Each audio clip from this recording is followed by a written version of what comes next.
Asalaamu calaykum waraxmatullaahi tacaala wabarakaatu guys, soo dhawaada youtube channelka naga downsan waa Malas Official.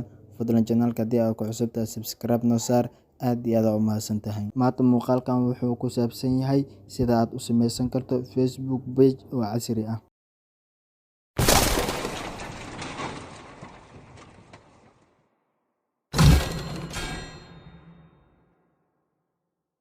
U samaysato Facebook page casri ah waxaa laga baahan yahay saddexdaas calaamadood geeska ugu koraysa ku dhufo. Markaad ku dhufato waxaad taabanaysaa meeshan ay ku qoran tahay pages. Markaad ku dhufato qadka ayaa naga culus, geeskaas ee create ku qoran tahay ayaa taabanaysaa. Marka uu gudaha ku sii geeyo waxaad taabanaysaa get started, meeshan hoose ay ku qoran tahay ayaa ku dhufanaysaa. Markaad ku dhufato waxaad samaynaysaa Facebook page-ka magaciisa ayaa halkan gelinaysaa, page name Facebook-gaaga akoonka magaciisa ayaa gelinaysaa, next ayaa leedahay. Halkan waxaa gelinaysaa Facebook-gaaga wuxuu ku saabsan yahay, anada wuxuu ku saabsan yahay personal ayaa taabanaya.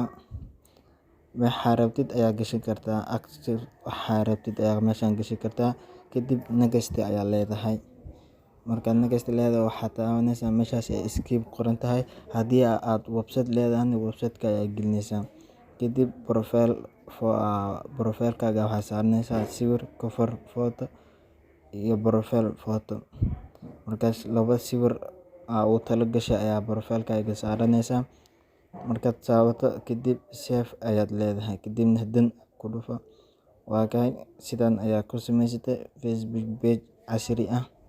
Kaliya waxaa laga baahan yahay inaad muuqaal soo geliso. Please haddii aad muuqaalkan aad soo gaartay ama aad dhamaysatay, waxaan ka codsanayaa inaad muuqaalkan aad like saarto, siina share gareyso, channelkan aad ku soo biirto, aad subscribe noo saarto. Aad iyo aad u mahadsantahay.